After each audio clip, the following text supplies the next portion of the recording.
tonight we have a special guest, and I will leave her to introduce herself. So I would ask her to tell us your name and where you're from. My name is Marcy. I'm originally from Jamaica. I now live in the UK, and I'm a part of the Gathering of Christ Church. Okay. What was it like for you growing up in Jamaica? It was hard because I lost my parents when I was 9 years old. 9. Both Yeah. parents. Yeah. So like me just lose both my parents in 2023. I've been off and long before you. So you been off and long before me. Yeah. So what was it like when you lose? Which one of them you lost first? My mom. Your mom. Yeah. What was it like when you lose your mom? How did it impact you? It took a toll on me because I was living with her. Me and my smaller brother, who is 3 years younger than me. We were living in Porus at the time. My mom used to work in Manchester. She took sick and I took her to the hospital, the Mandeville Hospital. Then she was transferred to Christiana Hospital. One morning I got up and I was cleaning the house. Then I saw this girl, I can't forget her name. Her name is Mercedes. She was crying. And I'm like, why are you crying?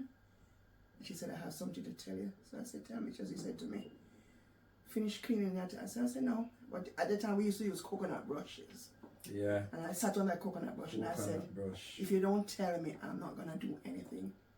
And she said to me, I'm just coming from the hospital. Your mama is dead. Up to this day, I haven't found the coconut brush. And I don't know what happened after, but I know I went to the post office.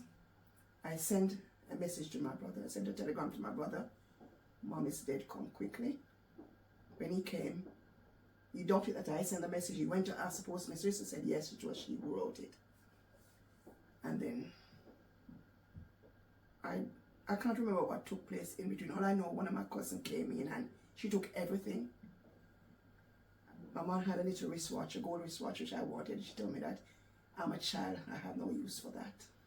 I not cut you, but you see, but I always notice this, like when somebody pass, it's always something like the assets. Yeah. People always rush that, and sometimes these assets tend to break families apart. Was that one of the things? It didn't break our family apart. My brother, my eldest brother, he passed 9 years now. He is not one that, let things like those bother him. Because when he come and I said to him, he just said, you know what? I was thinking of selling those things to help to bury mom, but since she take them, let her go with them because those are just material things. He buried my mom. He did the best he could at the time because he was the only one who was working out of the 4 of us. And he said to me, I'm going to take you and your brother to Kingston. I said I didn't want to go. He said, no, you're going to come with me. You're not staying in the country. You're going to come with me. And he took us to Kingston. He tried his best with me, which I'm grateful. I thought he hated me at times, but then after becoming an adult, I realized it wasn't hate. It's just that he wanted the best for me. But his woman didn't like me. Not one bit. And she gave me a hard time. I've been through a lot, and I thought it was luck.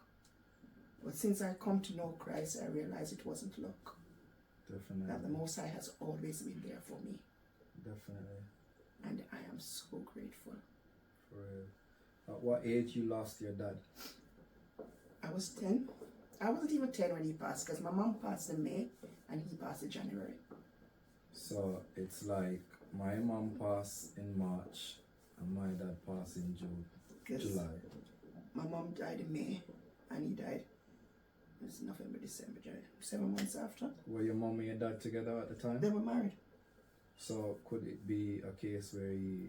I think the people say it's that, he, what they call it?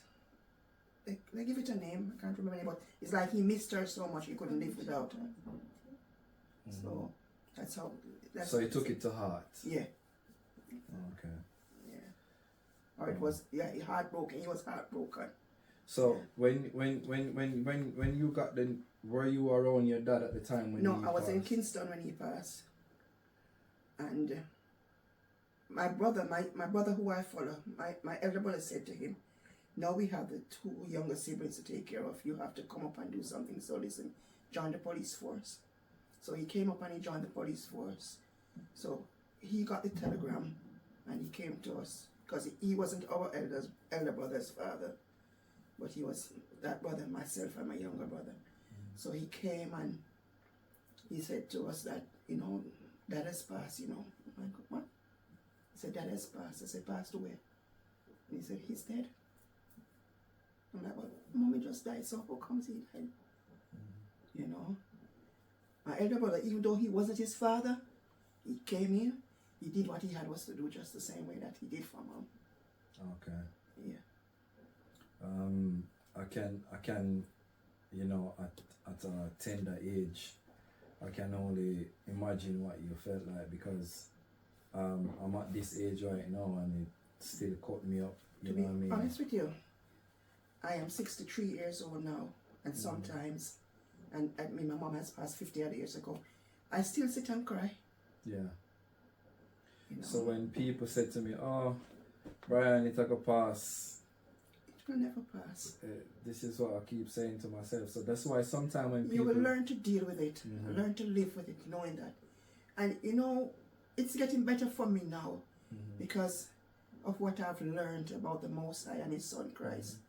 You know, it's getting better for me now. I can cope more now. I don't cry as much as I used to cry. You see, I still cry. I find myself, like, I'm at work and driving the forklift and I find myself crying. You know what I mean? I think one of the best things since... Can you pass that back for me? One of the best things that happened to me since my mom passed is this podcast. Okay. This is what's helping me right now.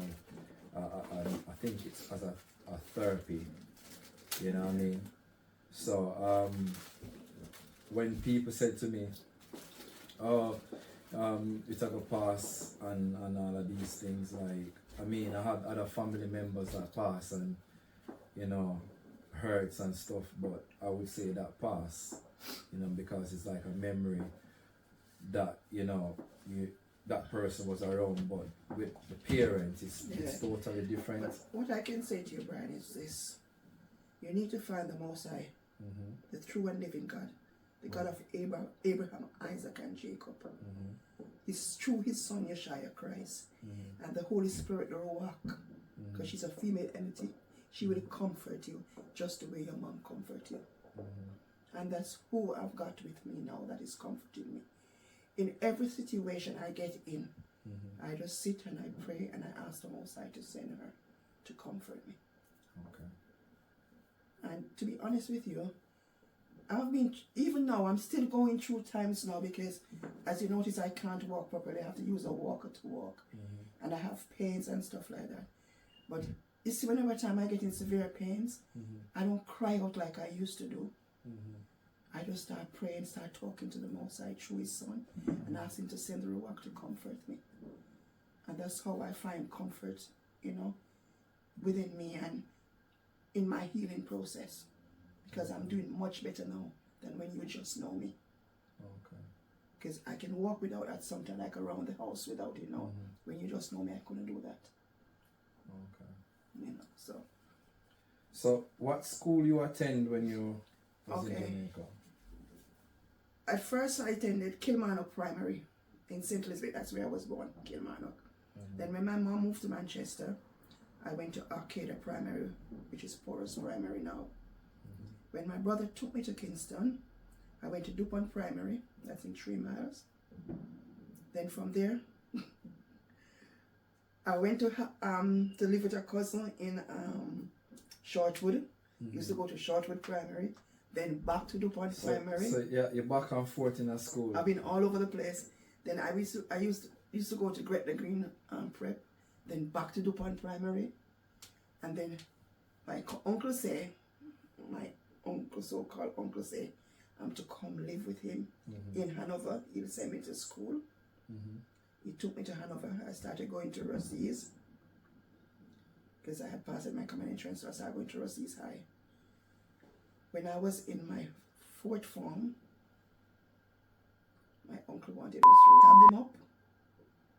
I didn't finish school. The police said wanted was to lock me up, but I gave him an ultimatum. I said, you lock me up, I expose him. He was a member of parliament and a minister of religion.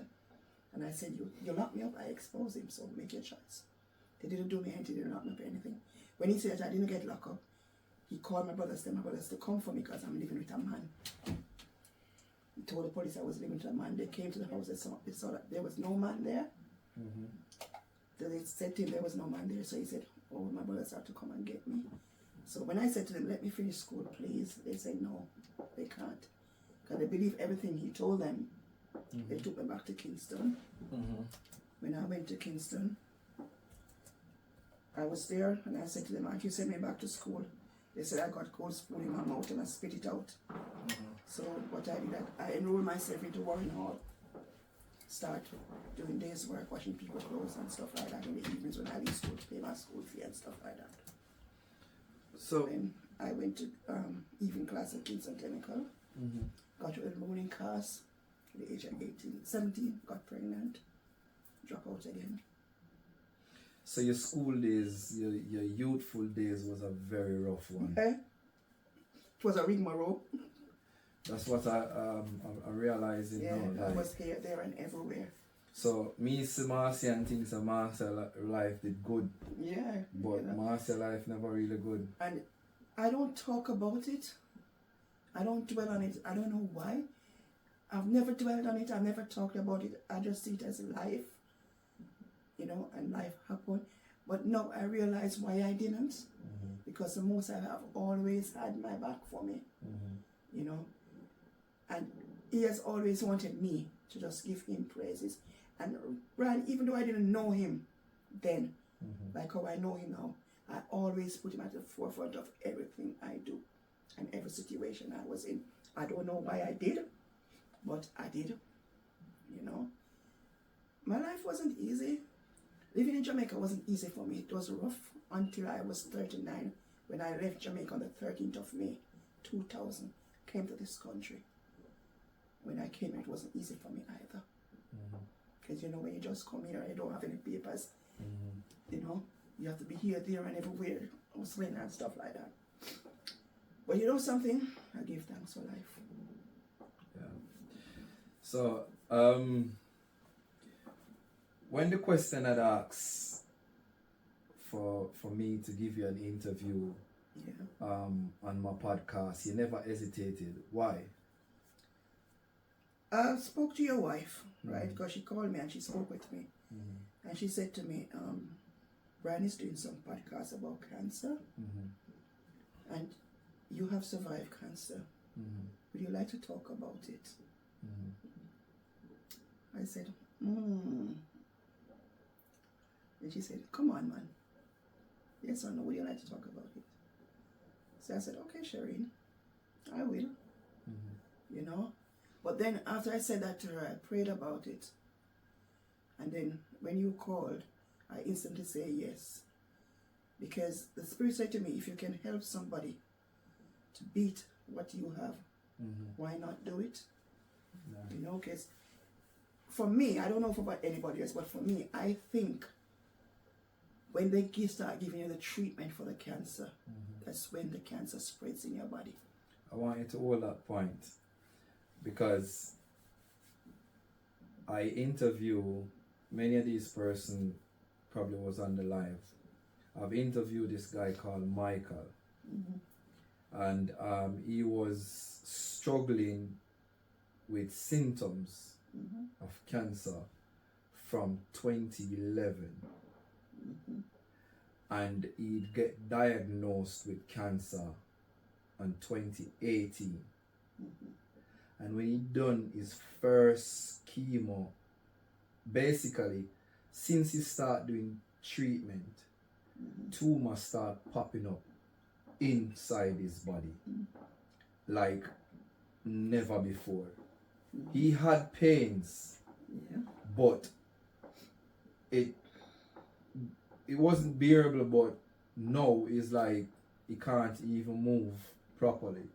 So when you said that to me, it's like, you know, I've been listening to this professor named Thomas Seyfried, and he has been highlighting some of these issues that doctors are approaching cancer in a wrong manner, Yeah. because we was taught that cancer is genetic, but he's saying cancer is more of a immunal Yeah. disease. So if they approach, you know, he's not ruling out chemo or anything like that, Yeah. but what he's saying that instead of approaching people with chemo, go light on the chemo, because it's not everybody can accept it. It's not everybody's body is made for it. Right. So I'm glad when you said that, but we're going to hold that point for now, and get back to it.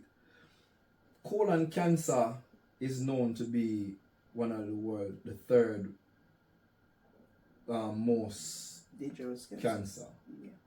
You know, it killed over 1.9 million people in 2020. And you found I was yourself, supposed to be one of those in it. so you found yourself with colon cancer. Yeah. When did you find out that you had colon cancer? 6 years ago, 2017. 2017. I have been having pains in my side. Sometimes for weeks I haven't had a stool.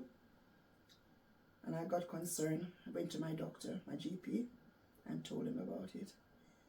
And I said to him, for weeks I won't have a stool, but then when I have one, it's diarrhea and it smells. And it's very embarrassing because when it comes, I cannot hold it. It comes down on me. He said to me, I'm going to send you to do a scan. I went to do a scan. He got the results. He turned to me and he said to me, I'm not sure if it is cancer, but I'm going to send you to a specialist. He booked the appointment. I went in and I saw the specialist. Before this man even examined me, he's going to tell me, the only thing I can do for you is to divert your conal from your anus to your side. So hold on there. Him not examine no time at all. He examined, but he didn't examine me then. Yeah. It's after he said that to me, he examined me, because the look I give him, he said to me, the way you look at me, it doesn't seem as if you're gonna do that. So when the questions I ask him, I don't want to say them on this, the questions I ask him. Anyway, he said, okay, let me do an examination. Don't go to the examination yet. Let us try and understand. So he said to you the only thing he can do is to bypass. Is to divert my conal from my anus to my side. So basically, he's gonna give me a colostomy bag. Okay, so because I've always seen these, I've seen some people on social media with a bag on the side. Yeah. So it is a bypass. Yeah. Okay. Yeah, carry on. So when he examined me, he said to me, oh, you have got colon cancer. It's stage 2. And I'm like, really? You know, to be honest, I want to say what I said to him. I said to him, if you can fix it up. Yeah. So we're not get. Do you have a wife? He said, yes. I said, you have a daughter? I said, you have a mother? He said, yes. I said, listen, when you divert theirs, then you can come divert mine. And I walked out of his office. Brian, you know I don't have no manners. You know, I walked out of his office. About a week after that, my GP called me. And I went in to see him. And he's like, why your mouth don't have any filter? And I'm like, Dr. Brian, what did I do? What did you say to the doctor? And I'm like, what did he say? Man, chop me up. So he's like, you? And so I said to him, anyway, I'm not going to do it. Anyways, he said, I have to still go and do the test. Because the doctor, the surgeon, arranged a test for me. I went to do this test, which they put a tube through your anus into your stomach. but they're searching for me. This man was there. He was searching, and I was in pain. So Is that a camera? yeah. Okay. So I'm like, and I'm looking at the computer screen, and he's looking at that screen as well, because he asked me if I wanted to be put to sleep, and I said no, I'll take the gas in here, and because I wanted to see what they were doing, and he was like, and I'm like, what are you looking for? And he's like, oh, on the way up I saw a lump, but I haven't seen it on the way down, and I'm like, but me I help on the same screen, I'm not see that lump. Someone said, take that thing out of my man, take it out. So he said, okay, I'm going to take it out, but I'm going to report you to doctor. And he called the doctor. I said, as if I'm afraid of him. I think he can put me across his leg and strap me. He can't. So run and tell him. So I don't know if he told him or not, because all I know, I got an appointment to go back to the clinic. The morning when I was to go, the receptionist called me and said, you know you have an appointment today. I said, yes. Are you coming? I said, no. We'll struck you from the I said, I don't care. Do what you want to do. But at that time, I have done something else, you know, and I was feeling much better because. So, all right. So, you got the diagnosis, right? And when you got the diagnosis from them, how did that make you feel to know that? I was down, I was crying, I was everything. I'm like, oh God, I have my kids, I'm going to die and leave them, you know? And I'm like, I haven't seen my children in how many years? Because I haven't seen my son and my daughter and my other son, my daughter in America. I have grandchildren who I don't know. I was so upset, you know. And then I called a sister of mine, the church sister of mine, and I said, sis, you know, I'm being diagnosed with cancer. She's like, what? I said, colon cancer. And she said, hold on. I called her back. So she called our bishops. They were elders at the time. She called them. And then she said, a bishop is going to call you. One of the twins are going to call you. I said, okay. And he called me and he said to me, Susie. I said, yes. I said, you know what you do? Get yourself a herbalist. I'm going to send you a herbalist address and a phone number. This herbalist, she was in Cyprus. When I called her, she was too expensive. So this other girl who got help from who got help from a herbalist in Jamaica, she gave me that herbalist number, King Isis. He's just outside of Old Harbor. All right. Man, wait for a bit. So that same person, I had passed, because when my mom, when I found out that my mom had cancer as well, I got the information through Shireen from you. Yeah. And it is in my email now. When I phoned him, he said to me, he can't do anything for my mom until she comes out of the hospital. Yeah, because he can't do it in the hospital. But I forward that same message, that same email contact to Michael, and I asked him to contact this person because of your experience. And I wouldn't recommend nobody if I don't know nothing about, you know what I mean? So before you go to ISIS, you are in remission now, right? You have beat cancer. Because of him. So tell us about ISIS. I called him. I told him what my situation was. At the time when I called him, I couldn't get him because he's all over the place. Yeah. Anyway, he called me back because he knows me as Shalom. He called me the Shalom sister because I always say Shalom. So, yeah, so he called me back and I was telling him what was happening to me and stuff like that. He told me he could give me some herbs and some herbal teas and stuff like that, but there are things I have to do. And if I don't do them, it doesn't make sense I take the herbs. What are these things that he told you? My diet was to be changed. No gluten in my diet. I mean, no bread, no crackers, nothing that is made of flour. No rice. I should eat either quinoa or couscous instead of rice. A slice of yam, not much, just a small slice, and a half a potato, and half a green banana. So, for my water, I should not drink the tap water. Strictly. Either boil it or spring water. Or spring water. Okay. Yeah. Keep the dose. and take the herbs as how he tells me to take them. When I start taking the herbs, Brian, things that came out of me look like cardboard. You know when cardboard went up? That's how it looks. So it'll flush your system? Yeah. Okay. And it flushed out my system. And about a month after that, I was saying to the same sister, I'm not feeling any pain in my side. But I must say this, I've never ever give up on praying and asking the Most High to be with me. So it's not only the herbs alone who do it. The Most High was on my side. Yeah. Because, Brian, everything I do, if it's water I drink, I pray over it. Because, let me tell you something, the food that they give us to eat these days are full of chemical. The water is full of chemical. Everything is full of chemical. Even if you plant your own food, if you notice they spray from the sky. So you have to ask the Most High to remove from it what is not good for you. Because during my research, I can't, let me see if I can find it, but there's this chemical what they use on the plants, and that chemical is what a lot of persons get health from, and it is something that no matter what, even the what you call it, the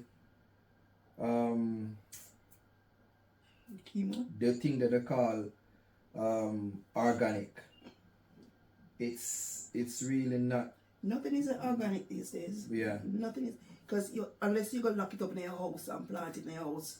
Because if I go outside and pass and spray everything on it. Yeah. This thing is called DDT. The name so long I can't even pronounce it. But it's called DDT. It's a pesticide that they use and spray on the chemicals, the food that we eat. Yeah. And it is not. So when you say praying over these things, it's not for human consumption. Yeah. Even the chemo is chemical. Yeah. And the radiation from them harm you. Your body was made to heal itself. Yeah. That's why the Most High give us a dietary law, things that we are to eat and things we are not to eat. When you look on the Eastern diets comparing to the Western diet, comparing to the diets of the BCs and the ACD and all these things, it is more of herbs. Yeah. And in one of the interviews that I was listening with Dr. Thomas,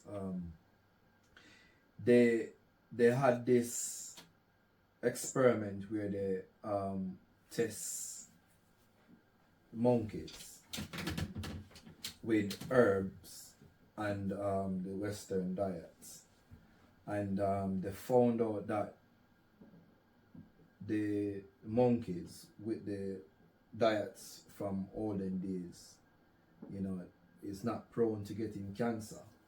Yeah. Comparing to the Western diet. Because so would you say that diet contribute to a lot of the sickness? Yes, because if you can remember clearly the Bible, our foreparents lived how many 100 years, 300, 400 years, because of the diet that they intake. Yeah. The Bible tells you what you ought to eat from what you're not to eat. And we as human, everything they give us to eat, we take it and we swallow it. You understand? Not keeping the laws and statutes of the Most High.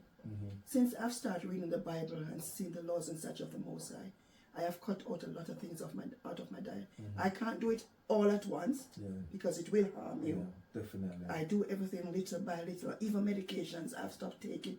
I only take 2 types of medication now, and that's painkiller and my asthma inhalers. And I'm trying to cut down on them as little as they get. I was diagnosed with thyroids, underactive thyroids, high blood pressure, the corneal cancer. What's another one again? Somebody, I can't remember what them say me have. I used to walk. You used to see me with them this big bag of tablet I walk around with every day. Like a pharmacy. Like a pharmacy. A mini pharmacy. Every move, me have to move with it. Yeah. People say, "How your handbags so heavy?" Beer pill. And bottle of water, 2 bottles of water and beer tablets. Yeah. My And father, you take my time and- my father did have a box, like a chart. Monday, Tuesday, Wednesday, Thursday, Friday, Saturday. I want a little cabinet me have. I book the pack up in night now. Yeah. I want a little cabinet me have with it. We take it on bookshelf now. Yeah. Top shelf, but You, my daughter used to call me mini you pharmacy. clear out all of them the Yeah. there, and that have contribute because of your diet Yeah. changes. Because let me tell you something. I used to be so sick, right? Me when you know me never look like how me look now. Mm-hmm. Me always look droopy, want sleep. Me sit on a sharing chair, me there. And I snore down the place. Mm-hmm. I don't even snore anymore. Really? I don't snore anymore, Ryan. Sharon and my daughter used to tape me snoring and mock me with it. To the make. I don't do it anymore. I don't snore anymore. Because I slowly I changed my diet. And let me tell you something. My bishops, I'm proud of them. Yeah. My elders, I'm proud of them. And I thank them for what they have taught me. I thank them for they have taught me how to read the Bible. Precepts upon precepts. Line upon line. A little here and a little there. You understand me? The Most High has carried me a long way, Brian, and I'm grateful. Definitely. Tell us the time when you went back to the doctor and found out that you no longer had cancer. I went back, I got an appointment from my GP. And I went to him and he was like, how are you feeling now?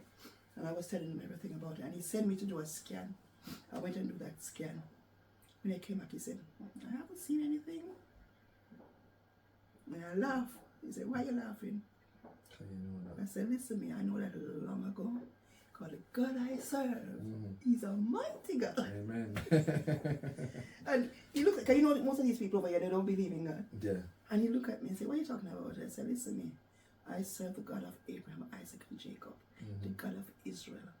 I even said to him, I said, listen, I'm a Hebrew Israelite. My God covers me. The blood of Yeshua covers me. I won't come to no harm. Yeah. And he looked at me and said, go on, you have too much mouth. I'm really glad that, you know, you had passed through that stage. Yeah. You know, there was this, you know, in the US, the cancer rate in the US is even higher than anywhere else in the world, and that is contribute towards the food that they eat, because they tend to eat most Processed food, and the processed food is not something that is good for us because of the chemicals and the ingredients that they put inside of it. Most of the time, the processed food is not natural food. No, it's not. It's not natural food. It's not. You know, I can remember one time, you know, whenever I've no snacks, I said to myself, say, alright, I'm gonna try buy this burger. You know, the burger with them having in this fridge. So I said, I'm gonna try buy this because, you know, I can't bother go home to go look for nothing. So since this day, I'm just straight on the microwave and thing. I'm there at work and boom, read the time of long in night, you know, show it in the microwave. Master, suppose me tell you, say, when me eat the burger or plastic me I eat, Plastic? me have to dash it away. You tell him, man. Trust me. So, you know, this is some of the reasons why, you know, I think, you know, it's the higher authorities, The elites. the elites, target human being through foods. Target Israel. Yeah, Target Israel. But they're so wicked that they'll kill their own to get to us. definitely. Because one of the thing in Because they think Satan like them. Satan don't like nobody. Satan tell you. So want to come. No, let me tell you something. In the book of Adam and Eve, Satan went to Adam, right? And said to him, you are my downfall. You are why I was thrown out of heaven. And Adam said to him, I didn't do you anything. Why you can? He said, listen to me. When the Most High said I should bow to you, I said I would never bow to any creature that is less than me or that is created after me. And when Michael, The Archangel Michael went to him and said to him, the Most High said you are to bow. He said, no, he won't. He said he will put his chariot and his throne above the Most High, above the clouds, and rule the people like the Most High. And that's when Michael batter him and throw him out. So when he come down, you know, anybody who thinking like them, not like them. So let them stay there work with him. Because he has issues with human.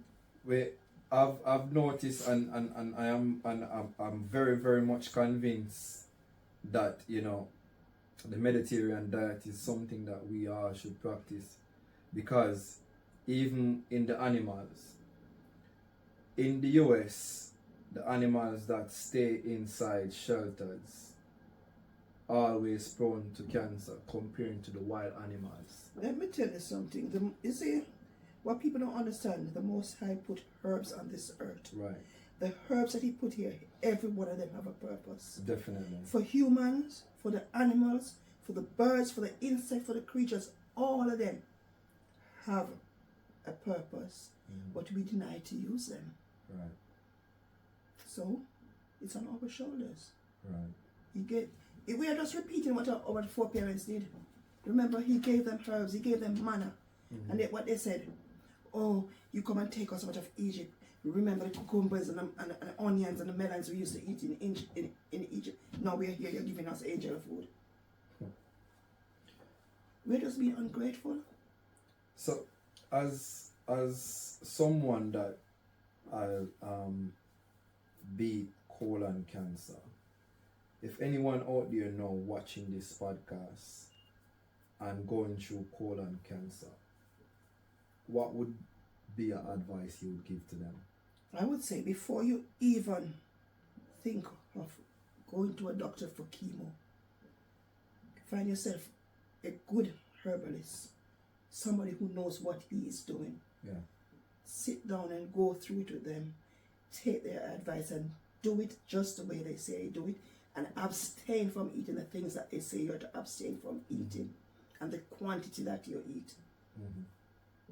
And you'll have a better chance at life instead of taking chemo and these radiations. Yeah, because they said but then if you start taking them, there's no way they can help you.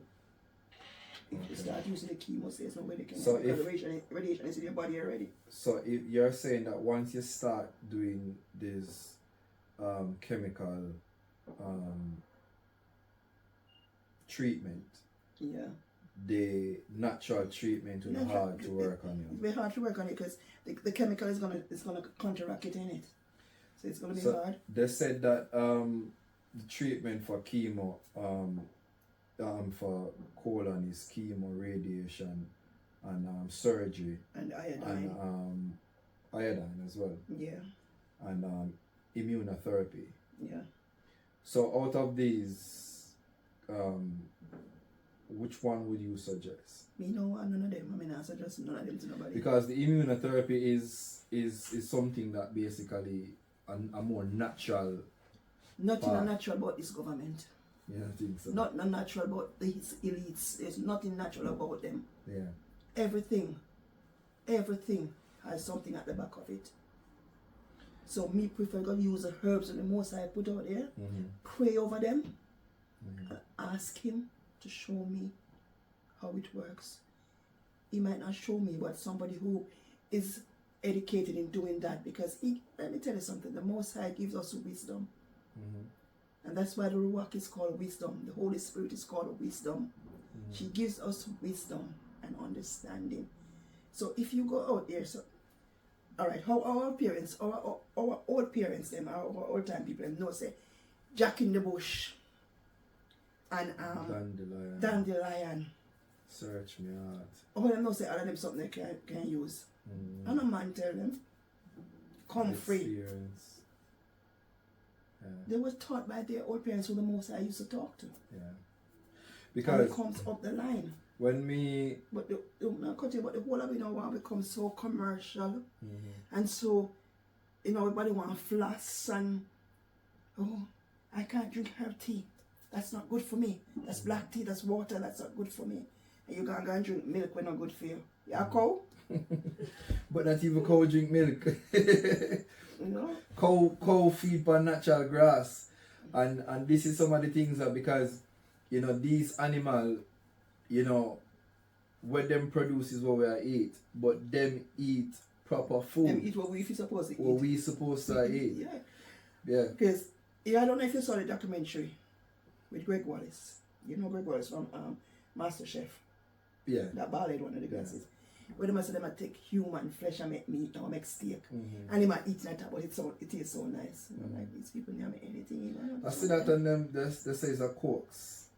Yeah, is a prank. Listen to me not put nothing past them people. That's true. Because you know when they put out them things and then find out that people start rebel against them, say, oh, it's hoax, it's prank, it's this, it's that.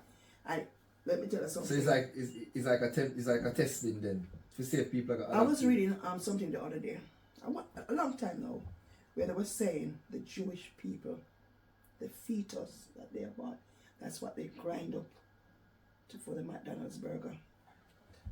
When I was saying, because you know it's Jewish people who own the McDonald's.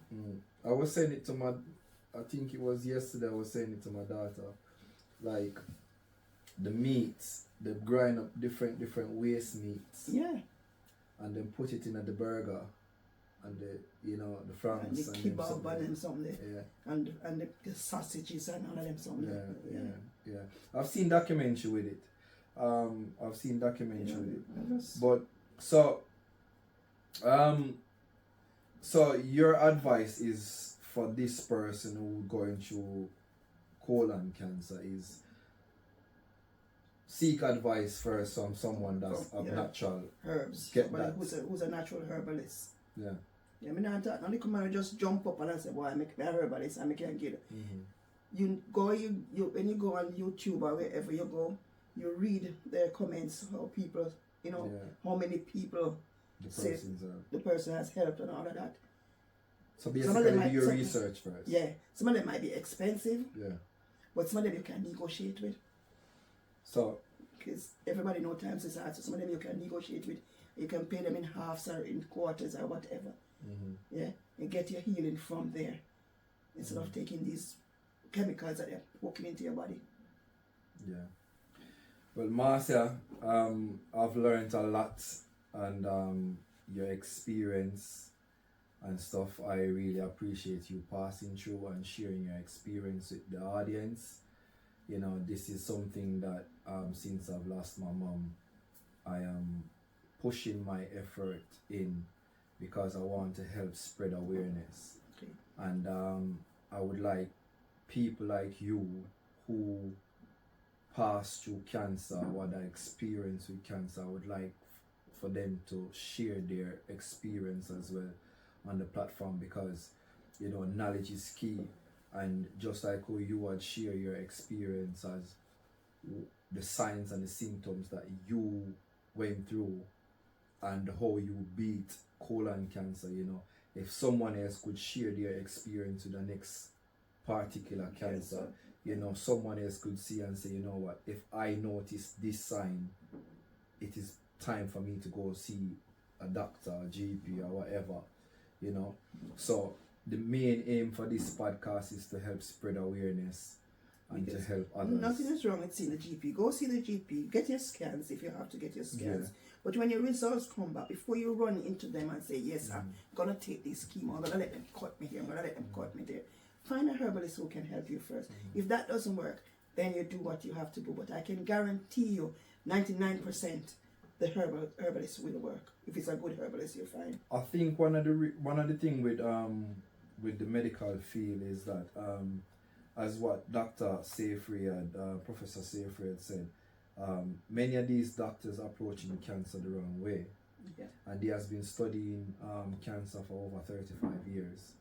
And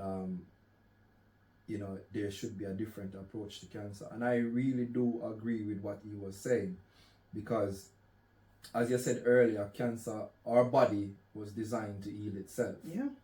Right? And sometimes it's what we put into our body, because sometimes these, especially colon has something to do with the food that we eat. Yeah. The waste that passes out of us. Right. Yeah. So, it's a bowel cancer, so we have to be careful what we eat. especially in times like this. Because if you notice, if you break a bone, they don't stitch up at the bone and they just set it and it heal itself. Right. And you can walk with it again, innit? Right. So that's how our body is designed. Definitely. To heal itself, you know? Definitely. So if we should go back to the herbs, guys, I have a very good friend. We've been talking, and she has certain pains and things in her body. She probably on the podcast now. She has been, changing a little bit of her diet with a cousin of hers, and I think it was this morning I messaged her and I asked her what things was going on. She was like, the pain, me not feel the pain like how me used to anymore, and me kind of cut off a certain painkiller and thing, you know what I mean? And that was a bit of a, I got a positive, if you see say, diet help change certain things. I'll tell you something, right? I was born in the 60s, right? 1960 to be exact. And my parents never used to take me to the doctor. I never see my grandmother go to the doctor. The reason why I took my mother to the doctor is because we weren't home. If we were home, my grandmother would have known what to do. But because I didn't know what to do, I took her to the hospital and then I lost her. They used to, everything you see my grandmother's, I soon come and she take her stick and she go in the bush. And she come back with her herbs and she beat them in her mortar. And she ring where she fi ring and she do what she fi do. And she come and she rub you where she fi rub you in and she give you what fi drink. Yeah. And we good again. My mother was one of them person. My mother did have a rum buckle with pimento seed or 40 leg. Yeah, and ganja, a scorpion. Scorpion. And some bush. Yeah. And fever did lick me one night. And my mother put me on the bed and rub my face. And put this up on my nose and smell it. Just dry it up in your nose. And believe you me, Marcia, the fever gone. Let me tell you something, man. This when my pit me young, I'm in Jamaica. I know children, some of them go with fever. And some, my little son, my son in Trinidad, the youngest one, I almost lost him. Because I took him to the doctor. And they were like, oh, we don't know what is wrong with him. And what have you. And I carry him on my cousin and said, where you carry him, go that far? And she go and she pick her bush them. I'm a Kingston, I live in, but she have a little plant them in her backyard, you know. And she come and she make a bath for him, you see. And she bath him down. You see, 2 days after that, I look for him and can't find him. He run gone. So guys, we're not telling you what to eat, but we are giving advice, the best source to eat. Me, I try my best really eat healthy as much as possible. The dietary laws are in Leviticus.